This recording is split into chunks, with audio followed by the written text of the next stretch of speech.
નમસ્કાર, પીપીઆ ગુજરાતીના ધર્મ ચેનલમાં આપનું સ્વાગત છે. મિત્રો, આજે મેં આપને બતાવી રહ્યા છીએ શિવના જન્મ અંગેની પૌરાણિક જન્મકથાઓ. શું આપ જાણો છો કે આપણા સૌના પ્રિય ભગવાન શિવનો જન્મ નથી થયો, પણ તેઓ સ્વયંભૂ છે. પુરાણોમાં તેમના ઉત્પત્તિની વિગત મળે છે. વિષ્ણુ પુરાણ મુજબ બ્રહ્મા ભગવાન વિષ્ણુની નાભી કમળથી જન્મ્યા, જ્યારે શિવ ભગવાન વિષ્ણુના માથાના તેજથી પ્રગટ થયા. તેથી શિવ હંમેશા આપણને યોગ મુદ્રામાં જોવા મળે છે.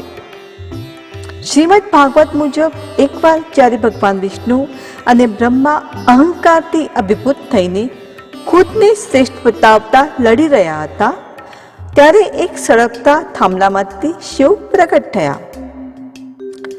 વિષ્ણુ પુરાણમાં વર્ણિત શિવના જન્મની સ્ટોરી કદાચ ભગવાન શિવનું એકમાત્ર બાળ રૂપનું વર્ણન બતાવ્યું છે. જેના મુજબ બ્રહ્માને એક બાળકની જરૂર હતી. તેમણે આ માટે તપસ્યા કરી, ત્યારે અચાનક તેમના ખોળામાં રડતા બાળ શિવ પ્રગટ થયા. બ્રહ્માએ બાળકના રડવાનું કારણ પૂછ્યું, તો બાળકે ખૂબ જ માસુમિયતથી જવાબ આપ્યો કે તેનું કોઈ નામ નથી, તેથી એ રડી રહ્યો છે. આ સાંભળીને બ્રહ્માએ શિવનું નામ રુદ્ર રાખ્યું. રુદ્રનો અર્થ થાય છે રડનારો. શિવ તો પણ ચૂપ ન થયા. તેથી બ્રહ્માએ તેમને બીજું નામ આપ્યું, પણ શિવને તો તે પણ ન ગમ્યું અને તે ચૂપ ન થયા. આ રીતે શિવને ચૂપ કરવા માટે બ્રહ્માએ તેમને 8 નામ આપ્યા ને શિવના એ 8 નામોથી તે ઓળખાવા લાગ્યા. શિવના આ 8 નામ છે: રુદ્ર, સર્વ, ભાવ, ઉગ્ર, ભીમ, પશુપતિ, ઈશાન અને મહાદેવ.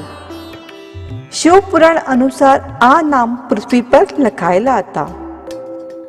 બ્રહ્માના પુત્ર તરીકે શિવના જન્મ પાછળ વિષ્ણુ પુરાણમાં એક પૌરાણિક કથા છે. આ મુજબ જ્યારે પૃથ્વી, આકાશ, પાતાળ સહિત સમગ્ર બ્રહ્માંડ પાણીમાં ડૂબી ગયું હતું, ત્યારે બ્રહ્મા, વિષ્ણુ અને મહેશ સિવાય કોઈ પણ દેવ કે પ્રાણી નહોતા. પછી ફક્ત વિષ્ણુ તે પાણીની સપાટી પર તેમના શેષ નાગ પર સૂતેલા જોવા મળ્યા. ત્યારબાદ ભગવાન બ્રહ્મા તેમની નાભીમાંથી કમળના ડાળ પર પ્રગટ થયા. જ્યારે બ્રહ્મા વિષ્ણુ બ્રહ્માંડની રચના કરી રહ્યા હતા, ત્યારે ભગવાન શિવ પ્રગટ થયા. બ્રહ્માએ તેમને ઓળખવાનો ઇનકાર કર્યો. ત્યારબાદ શિવ ગુસ્સે થશે તે ડરથી ભગવાન વિષ્ણુએ બ્રહ્માને દિવ્ય દ્રષ્ટિ આપીને શિવની યાદ અપાવી.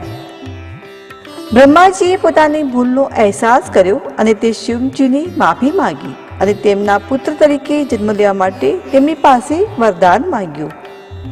શિવ બ્રહ્માની પ્રાર્થના સ્વીકારીને તેમને આ વરદાન આપ્યું. જ્યારે બ્રહ્માએ બ્રહ્માંડની રચના શરૂ કરી, ત્યારે તેમને બાળકની જરૂર ઊભી થઈ. ત્યારબાદ તેમને ભગવાન શિવનું વરદાન યાદ આવ્યું. તેથી બ્રહ્માએ તપસ્યા કરી અને ભગવાન શિવ બાળકના રૂપમાં તેમના ખોળામાં પ્રગટ થયા. તો મિત્રો, આ હતી શિવ કથા. જો આપને અમારો વિડીયો ગમ્યો હોય તો તેને લાઈક અને શેર જરૂર કરવું અને અમારી ચેનલને સબસ્ક્રાઈબ કરવું ભૂલશો નહીં.